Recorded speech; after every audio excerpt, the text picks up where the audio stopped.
시청자 여러분 안녕하십니까? 7월 넷째 주 뉴스 탑10입니다. 이번 주 한국기도공보 지면에서 10가지 뉴스를 꼽아 전해드립니다. 대한예수교장로회 총회와 영등포노회 8시간 노동쟁취기념탑 추진위원회는 지난 16일 영등포 산업선교회에서 8시간 노동쟁취기념탑 감사 예식과 제막식을 갖고 1970년대 장시간 노동과 열악한 노동 조건에 맞서 노동자들이 벌인 8시간 노동 쟁취 투쟁을 기억하며 인권의 가치를 되새겼습니다. 이 자리에는 8시간 노동의 권리를 쟁취하기 위해 투쟁한 당시 해태제과 여공들, 이들을 지도하며 투쟁을 이끌었던 영등포 산업선교회 목회자와 실무자들, 이들이 쟁취한 노동 인권의 소중함을 기억하는 이들이 모여 기념탑 건립을 축하했습니다. 제111회 총회 부총회장 선거에 목사 3명, 장로 1명이 입후보했습니다. 대한예수교장로회 총회 선거관리위원회는 지난 16일 충청노회 서원경교회 황순환 목사, 강원노회 춘천동부교회 김한우 목사, 평북노회 세상의빛교회 전세광 목사, 영등포노회 시온성교회 박기상 장로의 신청서를 접수했습니다. 후보들은 총회 규정에 따른 공명정대한 선거운동을 다짐하며 유권자들의 지지와 관심을 호소했습니다. 대한예수교장로회 총회 임원회는 지난 16일 열린 10차 회의에서 각 노회가 산하지교회에 베네수엘라 구호를 위한 자발적인 목적 헌금 시행을 안내하도록 하는 등 구호사역의 신속한 진행을 결의했습니다. 재난구호를 담당하는 사회봉사부는 총회 차원의 지원 규모와 방법을 논의할 계획입니다. 규칙부는 지난 16일 110회기 8차 실행위원회를 열어 여성총대 파송을 위한 규칙 개정안 등을 논의했습니다. 이번 안건은 지난 110회 총회에서 수임한 총대를 10인 이상 파송하는 노회는 여성총대 1인 이상을 총대로 파송해달라는 청원의 후속 조치입니다.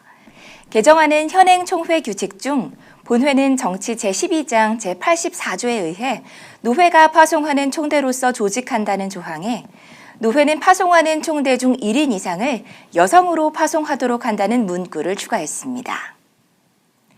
청소년들이 AI를 상대로 친구 관계와 진로, 부모와의 갈등은 물론 우울감과 자해 충동까지 논의하는 일이 늘고 있습니다.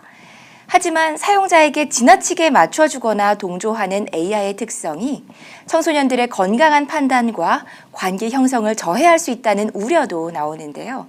전문가들은 AI 시대의 다음 세대 사역이 우선해야 할 것은 새로운 프로그램이 아니라 관계의 회복이라고 조언합니다.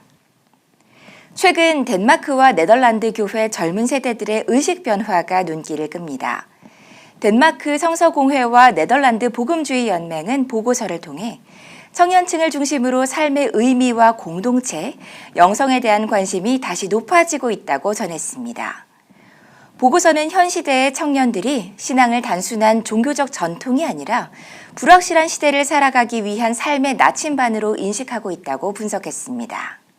한국기독교교회협의회와 한국기독교언론포럼이 지난 16일 기독교 극우주의와 소셜미디어의 역할을 주제로 공동 포럼을 개최했습니다.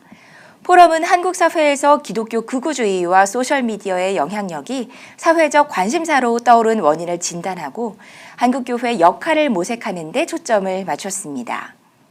이날 1020 세대 극우화와 소셜미디어의 역할을 주제로 강연한 정민철 작가는 청년 극우화 현상의 핵심은 설득이라며 극우는 설득했지만 교회는 설득시키지 못했기에 지금의 현상이 벌어지고 있다고 진단했습니다.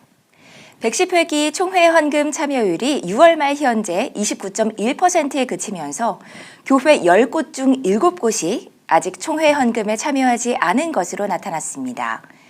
헌금 참여 저조로 인해 총회 사업 운영을 위한 재정 확보의 우려가 커지면서 총회 헌금에 교회들의 적극적인 관심과 참여가 요청되고 있습니다. 포항노회 기쁨의 교회와 일본 히로시마 방주교회가 공동 주관한 2026 제1회 재팬 생선 컨퍼런스가 7월 13일부터 3일간 히로시마현 국립 에타지마 청소년 교류의 집에서 열렸습니다. 생선 컨퍼런스의 해외 개최는 이번이 처음으로 한국과 일본 교회는 생활이 곧 선교라는 비전을 공유하고 일본 복음화를 위한 연합과 협력을 모색했습니다. 행사에는 기쁨의 교회 교인과 자녀 82명을 비롯해 일본인 목회자와 교인, 한국인 선교사 등 약 200명이 참석했으며 주제 강의와 간증, 성령 집회, 찬양 기도회, 파송식을 통해 생활 선교의 소망을 나눴습니다. 올여름 영적 친밀함을 채우는 데 도움이 되는 책들을 소개합니다. 신앙의 유산을 고민하고 그 가치를 나누고 싶다면 리빙북스의 복음의 빛이 된 사람들. 바쁜 일상 속에 은혜를 잊고 살아가는 사람들의 영적 재충전을 위한 두란노의 나의 사랑, 나의 어여쁜 자야. 쉼의 자리에서 인생의 방향을 돌아보고 싶은 이들을 위한 IVP의 살며 사랑하며를 추천합니다. 이번 주 뉴스 탑10이었습니다. 함께해 주신 여러분 고맙습니다.